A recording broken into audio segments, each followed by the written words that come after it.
When we purchased our RV 5 years ago, we figured we'd come up to New England to spend the summers with our grandchildren.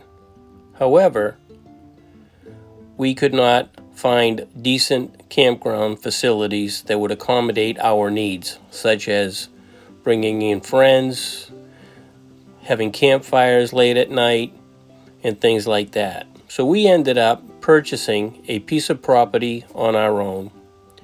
And the first thing we wanted to do was to put in a driveway onto the property. We were very fortunate to have found a piece of property that already had a well and a electrical pole on it. However, it had no driveway, no access to the property, and we just rented a excavator for a week, and then we started building the driveway and putting a plateau where we could put the trailer in the RV. So as you look what I'm doing, you'll see the future flower garden of Valerie and the future home for our RV. So as the excavating continues after a week, we pretty much got everything where we need according to our general here. So we have a couple more final touches to make and clean up the area and get it ready for the winter time so that everything will pack nice over the winter snow.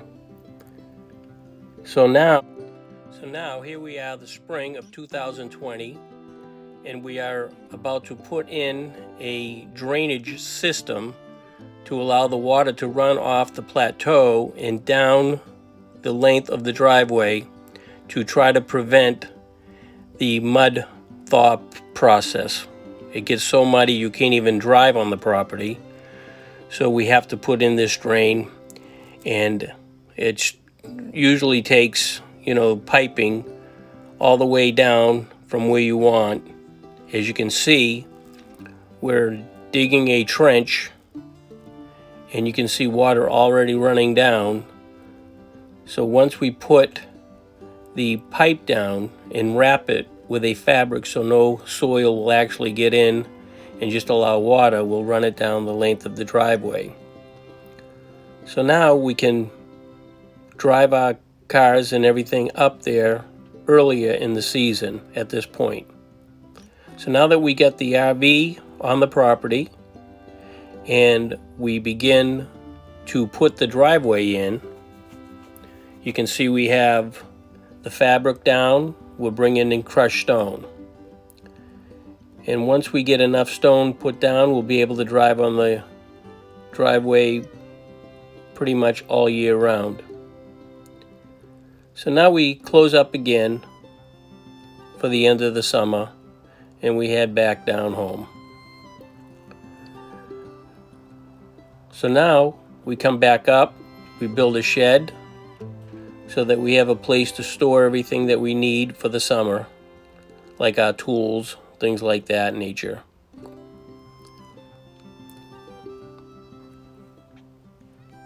Now that COVID hit, got nothing to do, we can't go anywhere. So I decided to put a little room on the side of the RV so that we can hang out and have a little bit more room than just the trailer. Even though it's a 40-foot trailer, it gets pretty tight. So as we start construction on this little room, day by day, it ends up turning into a pretty significant size room. So anyway, we just keep on going, and you'll see as we progress along the way. Seeing how we can't go anywhere, we can't go out to dinner, we can't go to the beach, we're all restricted. So I get bored, and all of a sudden we start building this monstrosity of a little shed, so to speak, that's not even attached to the RV, but I wanted to also cover the RV with a roof for the winter time, so I wouldn't have to keep on wrapping it up every year and things like that.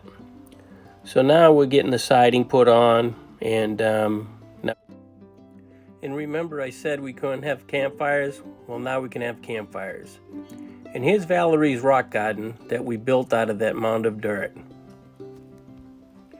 This is plants in progress, and it is looking beautiful. Now we got the driveway in. As you can see, we got land to put the cars on, all flattened out. We have the siding on our little room, and we have extra parking over here for people that want to come to visit. And we have an additional driveway up the hill even further. So this is the view from the top, looking down over the property that we have just finished building. Now that I've showed the outside of the property, here's a quick glimpse of the inside of the trailer. As you can see, we have everything there, and this is the inside of the addition that we put on, which gives us plenty of room. Thank you, and keep on watching.